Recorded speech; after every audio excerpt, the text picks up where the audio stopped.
బుడమేరు పొంగిపోయి బుడమేరుకి 3 చోట్ల పెద్ద గండ్లు పడినటువంటి నేపథ్యంలోనే బెజవాడలోని కొన్ని ప్రాంతాలు అయితే వరద నీటిలో ముంపుకు గురయ్యాయి. అందులో భాగంగానే సింగినగర్ కానివ్వండి, రాజరాజేశ్వరిపేట, అలాగే రాజరాజేశ్వరిపేటలో 2 ఉన్నాయి, కొత్తది పాతది, అలాగే దాంతోపాటుగా కండ్రిగా. ఈ ప్రాంతాలన్నీ కూడా నీటి జలమయమైనటువంటి నేపథ్యంలోనే ఇప్పుడు ఆంధ్రప్రదేశ్ ప్రభుత్వం అలాగే నారా చంద్రబాబు గారు ఈ గండ్లను పూడ్చేటువంటి ఈ ప్రక్రియ అయితే వేగవంతం చేశారు. ఇప్పుడు మనం చూసుకున్నట్లయితే ఒకటేమో 30 మీటర్ల మేర ఒక ప్రాంతంలో గండి పడింది. అలాగే ఇంకొకటి రెండవ గండి చూసుకున్నట్లయితే అది 50 మీటర్ల మేర, 50 నుంచి 70 మీటర్ల మేర రెండవ చోట గండి పడింది. అలాగే మూడవ గండి, ఇప్పుడు మనం ప్రస్తుతం మూడవ గండి పూడుస్తున్నటువంటి ప్రదేశంలో అయితే ఉన్నాం.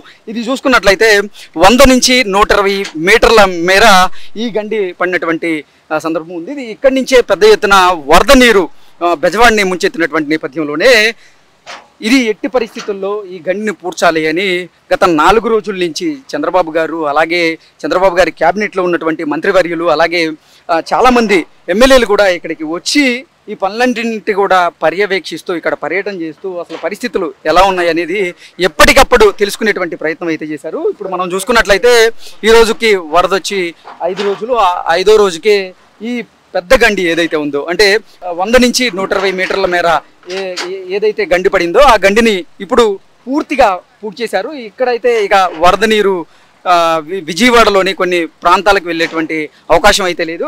ఇప్పటికే ఆయా గండిని కట్టడి చేశారు. ఇక్కడి నుంచి వచ్చినటువంటి వాటర్ ఏదైతే ఉందో ఆ వాటర్ ఫ్లోను కూడా ఆపేయడం జరిగింది. ఇప్పుడు మనం చూసుకున్నాం పెద్ద పెద్ద జేసీబీలతో, ప్రొక్లైనర్లతో ఇక్కడ ఈ గండిని పూడ్చేటువంటి ప్రక్రియ అయితే జరుగుతూ ఉంది. ఇంత రాత్రి సమయం అయినప్పటికీ కూడా ఇప్పటి వరకు మంత్రివర్యులు చాలామంది కూడా ఇక్కడే ఉన్నారు. అలాగే ప్రజాప్రతినిధులు కూడా పెద్ద ఎత్తున ఇక్కడ ఉండి ఇక్కడ పనులన్నింటినీ కూడా వారు పర్యవేక్షిస్తూ ఉన్నారు.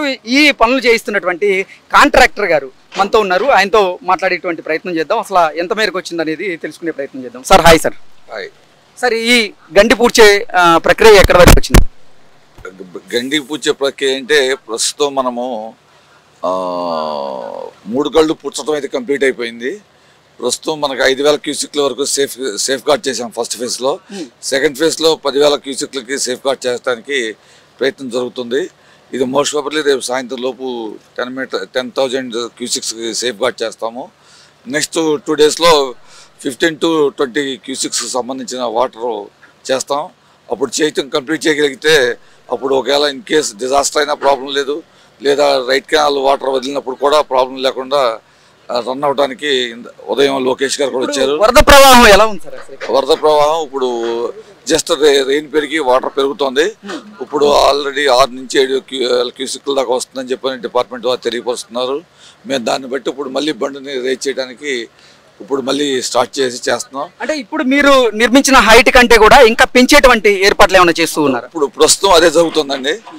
ఉదయం వరకు అయితే ఏంటంటే మనం 4 నుంచి 5,000 క్యూసిక్లు అనుకున్నాము. అది రాత్రికి ఉదయానికి 12 గంటలకు కంప్లీట్ చేస్తాం.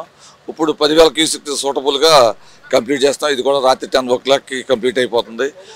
ఒకటో బ్రిడ్జ్, రెండో బ్రిడ్జ్ ఆల్రెడీ 10,000 క్యూసిక్లు సరిపడా చేసాము. కాబట్టి ఫర్దర్గా 10,000 క్యూసిక్ల వరకు మనం సేఫ్లో ఉంటాము. ఫర్దర్గా కూడా కంటిన్యూ చేయమని చెప్పి లోకేష్ గారు ఇందాక ఇన్స్ట్రక్షన్స్ ఇచ్చారు. రామానాయుడు గారు కూడా మాకు పురమాయించి వెళ్ళారు. ఇప్పుడు అనుకోకుండా టౌన్లోకి వెళ్ళాల్సి వచ్చి వెళ్ళారు. మళ్ళీ ఇప్పుడు రామానాయుడు గారు వస్తానని మళ్ళీ ఫోన్ చేశారు. ఆయన అక్కడ చంద్రబాబు నాయుడు గారు కానీ, లోకేష్ గారు కానీ, రామానాయుడు గారు కానీ చూస్తుంటే మాకు కూడా ఇంకా ఎమ్మెల్యే గారు కానీ మాకు కూడా ఇంకా పని చేయాలి, దీన్ని ఇంకా ఎంత తొందరగా కంప్లీట్ చేయగలుగుతామని చెప్పని మేము ప్రయత్నం చేస్తున్నామండి. మీరు గండ్లన్నీ అంటే పడినటువంటి గండి ఏదైతే ఉందో ఆ గండిన్నింటినీ పూడ్చేటువంటి ప్రక్రియ మీరు చేస్తూ ఉన్నప్పటికీ కూడా ఒక ఎత్తున అంటే పెద్ద ఎత్తున వర్షం పడుతూ ఉంది ఒక పక్కన. ఏంటి సార్, ఇది పెద్ద సవాల్గా మారే అవకాశం ఉందా మీకు? ఆల్రెడీ సవాల్గా మారింది sir. Different type of suggestions తీసుకుంటూ మేము మా స్టాఫ్ కోఆపరేట్ చేస్తున్నారు. అట్లాగే ముఖ్యంగా లారీ డ్రైవర్ల కోఆపరేషన్ కూడా మేము ఈ విషయంలో మనవలం. ఎందుకంటే ఈ ఉన్న కండిషన్స్లో వాళ్ళు కూడా చాలా ఒత్తిడికి గురవుతూ డే అండ్ నైట్ పనిచేస్తూ ఈ ఓ పక్కన వాన, ఓ పక్కన గండి పరచడం, ఓ పక్కన బళ్ళు ఏ నిమిషంలో ఏం జరుగుతుందని భయపడుతూ వాళ్ళు కూడా పాపం చాలా కోఆపరేట్ చేస్తున్నారు. కింద స్టాఫ్ అంతా కూడా చాలా బాగా కోఆపరేట్ చేస్తున్నారు. మా కృషి కన్నా వాళ్ళ కృషి కూడా చాలా ఎక్కువ అని మేము చెప్పొచ్చు ఈ విషయంలో. అది చూసినట్లయితే ఇక్కడ పడినటువంటి గండి ఏదైతే ఉందో 3 గండ్లు కూడా అన్ని పక్కపక్కనే ఉన్నాయి. ఒక గండి దగ్గరగా 30 మీటర్ల దగ్గర ఉంది. ఇంకొక గండి వచ్చేసి 50 నుంచి 70 మీటర్ల మేరకు ఉంది. ఇంకో 3వ గండి అతిపెద్ద గండి ఇది 100 నుంచి 120 మీటర్ల మేర ఉంది. అందుకే ఈ గండిని పూడ్చేందుకు విజయవాడ దగ్గర నుంచి విజయవాడ పరిసర ప్రాంతాల్లో ఉన్నటువంటి కొంత మట్టిని అలాగే బండరాళ్ళన్నింటినీ కూడా పెద్ద పెద్ద లారీల్లో ఇక్కడికి తీసుకురావడం, ఇక్కడ గండి పూడ్చేటువంటి ప్రయత్నం అయితే చేస్తున్నారు. ఇక్కడ మనం చూసుకున్నట్లయితే భారీగా ఉన్నటువంటి జేసీబీలు ఇక్కడ గండి పూడ్చేటువంటి దృశ్యాలను మనం అయితే క్లియర్గా చూడవచ్చు. ఇంత రాత్రి సమయం అయినప్పటికీ రేయింబవుళ్ళు కష్టపడుతూ ఎట్టి పరిస్థితుల్లో ప్రజలు ఇబ్బంది పడకూడదు అనేటువంటి ఉద్దేశంతోనే మంత్రులైనటువంటి నిమ్మల రామానాయుడు గారు అలాగే లోకేష్ గారు ముఖ్యమంత్రి వర్యులు అలా చాలామంది ప్రజాప్రతినిధులు కూడా ఇక్కడే ఉండి పనులన్నింటినీ కూడా పర్యవేక్షిస్తూ ఎప్పటికప్పుడు ఈ అసలు అంటే పనులు ఎక్కడి వరకు వచ్చాయి అనేది వాళ్ళు పర్యవేక్షించేటువంటి ప్రయత్నం అయితే చేస్తూ ఉన్నారు. ఇప్పటికే 3వ గండి కూడా పూడినటువంటి సందర్భాన్ని మనం చూడవచ్చు.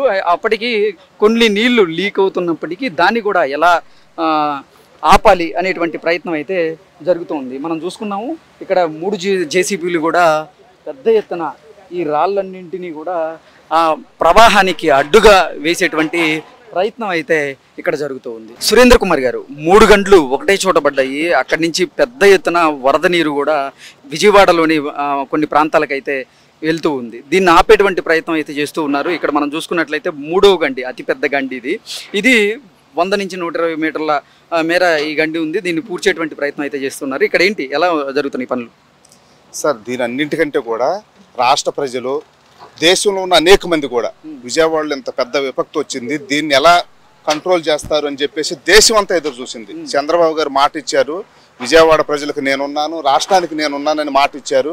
ఇచ్చిన 6 రోజుల్లోనే ఇది 7వ రోజు పూర్తిగా అయిపోయింది. ఇంకా దీన్ని బలోపేతం చేయటం మాత్రమే ఉంది. అంటే చంద్రబాబు గారు చెప్పారంటే చేస్తారని నిరూపించుకున్నారు. ఆయన మాట ఇచ్చారంటే ఆ ఏజ్లో కూడా అన్నీ తెలుసుకుంటే ఇంత చేశాడు.